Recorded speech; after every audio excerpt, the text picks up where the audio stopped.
help in finalizing the deal.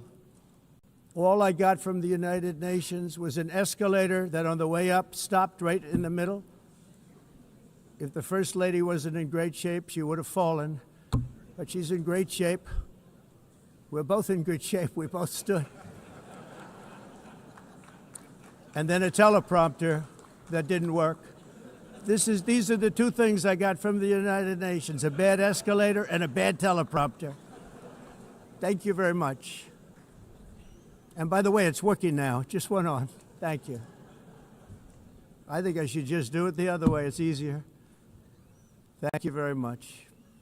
I didn't think of it at the time because I was too busy working to save millions of lives. That is the saving and stopping of these wars. But later I realized that the United Nations wasn't there for us. They weren't there. I thought of it really after the fact, not during these negotiations, which were not easy. That being the case, what is the purpose of the United Nations? The UN has such tremendous potential. I've always said it. It has such tremendous, tremendous potential, but it's not even coming close to living up to that potential. For the most part, at least for now, all they seem to do is write a really strongly worded letter and then never follow that letter up. It's empty words, and empty words don't solve war. The only thing that solves war and wars is action.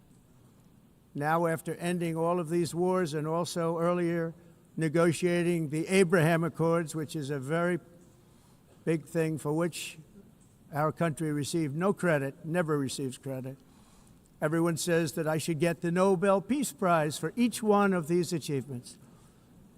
But for me, the real prize will be the sons and daughters who live to grow up with the mothers and fathers, because millions of people are no longer being killed in endless and unglorious wars. What I care about is not winning prizes, it's saving lives. We saved millions and millions of lives with the 7 wars. And we have others that we're working on, and you know that. Many years ago, a very successful real estate developer in New York, known as Donald J. Trump, I bid on the renovation and rebuilding of this very United Nations complex. I remember it so well. I said at the time that I would do it for $500 million, rebuilding everything. It would be beautiful. I used to talk about, I'm going to give you marble floors. They're going to give you terrazzo. I'm going to give you the best of everything. You're going to have mahogany walls. They're going to give you plastic. But they decided to go in another direction, which was much more expensive at the time, and which actually produced a far inferior product.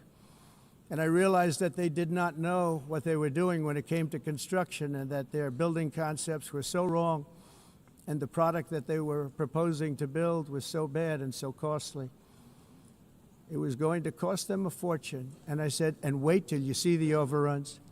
Well, I turned out to be right. They had massive cost overruns and spent between $2 and $4 billion on the building and did not even get the marble floors that I promised them.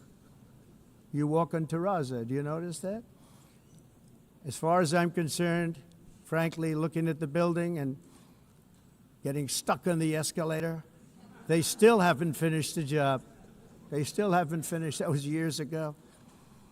The project was so corrupt that Congress actually asked me to testify before them on the tremendous waste of money, because it turned out that they had no idea what it was, but they knew it was anywhere between $2 and $4 billion as opposed to $500 million with a guarantee. But they had no idea, and I said it cost much more than $5 billion. Unfortunately, many things in the United Nations are happening just like that, but on an even much bigger scale, much, much bigger. Very sad to see. Whether the UN can manage to play a productive role, I've come here today to offer the hand of American leadership and friendship to any nation in this assembly that is willing to join us